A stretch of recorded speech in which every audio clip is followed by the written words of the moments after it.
중증의 알레르기 반응이 있을 수 있습니다. 이제 그걸 대중교통이나 길거리 가다가 이런 알레르기 반응이 나타나면 깜짝 놀라죠. 굉장히 위험할 수가 있습니다. 그래서 백신 접종을 했어요. 이번 주 금요일이면 당장 또 토요일에도 하니까. 그렇죠. 그러면 조심할 사항이라든지 또는 심리적 태도라든지 여기에 대해서는 전문가로서 어떻게 얘기하고 싶으세요? 많은 분들이 이렇게 뭐 어찌 보면 선택을 해서 맞고 싶다 뭐 이런 얘기를 하시는 분들도 있는 것 같은데, 지금 사실은 코로나19에서 가장 피해를 보고 있는 분들은 고령의 어르신들, 특히 이제 요양병원에 계신 와상 상태에 있는 어르신들인데, 이런 분들은 화이자나 모더나 백신을 맞고 싶어도 맞을 수가 없습니다. 지금 화이자나 모더나 백신 같은 경우는 이제 뭐 영하 80도니 뭐 영하 20도니 이런 굉장히 강력한 콜드체인이 필요하기 때문에 그 예방접종 접종센터로 가실 수도 없고요. 그 엄격한 콜드체인을 유지를 해야 되는데 그걸 두고 와서 방문해서 맞춰 드릴 수가 없거든요.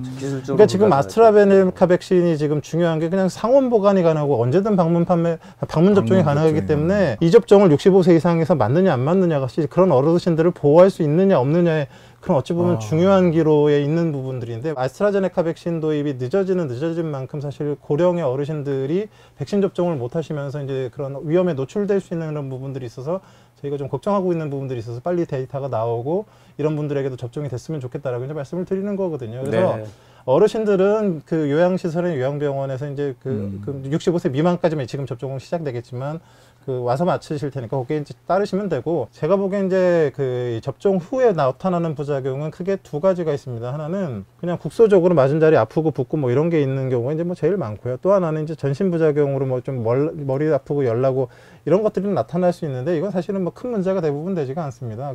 그 접종 이후에 면역 반응이 나타나면서 우리 몸에서 나타나는 거고요. 이제 가장 걱정이 되는 건 뭐냐면, 다른 나라에서도 나타나고 있는데 접종 이후 보통 한 30분 이내에 나타나는 중증의 알레르기 반응이 있을 수 있습니다. 이제 그걸 아나필락시스라고 이제 흔히 부르게 되는데, 그런 중증의 알레르기 반응은 그냥 의료진이 있는 그런 그 시설에서 발견이 되면 바로 조치가 되고 아무 위험이 없습니다. 근데 이런 분들이 그냥 접종하고 일이 있다고 빨리 가시다가 무슨 대중교통이나 길거리 가다가 이런 알레르기 반응이 나타나면 깜짝 놀라죠. 굉장히 위험할 수가 있습니다. 그래서 좀 바쁘시더라도 시간 여유도 두고 몸도 좀 잘 만드신 다음에 여유를 가지고 접종 백신을 하시고 접종하신 다음에는 그 접종한 기관에서 한 30분 정도는 머무르면서 본인의 상태를 봐주시는 것이 지금 가장 중요한 것 같습니다. 마지막 부분 굉장히 중요할 것 같아요. 왜냐하면 나가서 만약 길거리에서 알러지 반응이 있어서 본인이 당황하면 주변에 있는 분들도 당황하고 그럼 백신에 대한 신뢰도라는 사회적 신뢰도나 심리적인 동요가 있을 수 있기 때문에 전 마지막 부분을 꼭 백신 맞으신 분들이 30분 정도는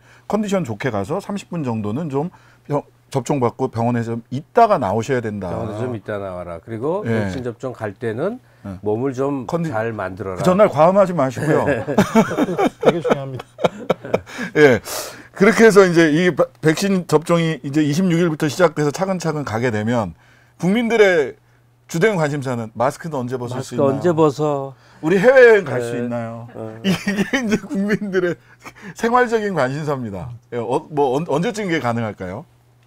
이 접종이라는 게 지금 아까 재생산 지수를 말씀을 드렸는데, 한 명이 두 명을 감염시킬 수 있는 굉장한 대유행의 상황에서도 50% 전 국민의 50%가 접종을 해서 방어력이 있으면은요, 한 명이 두 명을 감염시킬 수 있는데 한 명은 백신을 맞았어요. 그러니까 한 명밖에 감염 못 시키겠죠. 그러니까 재생산 지수가 50%를 맞으면 2에서 1로 떨어지는 거예요. 근데 지금 우리가 뭐 재생산 지수가 1.1, 1.2 그러는데 50%가 접종을 했다고 생각해 보세요. 0.6입니다. 소멸이죠, 거의. 20, 30%만 맞아도 효과가 엄청납니다. 그래서 유행이 빨리 사그러들고 소수의 확진자만 나온다 그러면 마스크를 벗기는 어렵겠지만 일상생활 하는 데는 아무 문제가 없는 그런 수준까지는 접종 이후에 진행이 될 수 있기 때문에 사실 접종 굉장히 중요하다고 생각합니다. 11월 달까지 한 뭐 90% 정도 집단 면역 형성의 시점을 11월로 보고 있던데. 11월 정도까지로 보고 있는 것이죠. 근데 그때까지 뭐 좀 70%가 느슨하게 잡은 겁니까? 더 땡겨줄 수 있는 가능성이 있는 건가요? 그래서 정부에서 목표를 잡을 때 뭐 느슨하게 잡을 것 같지는 않고요.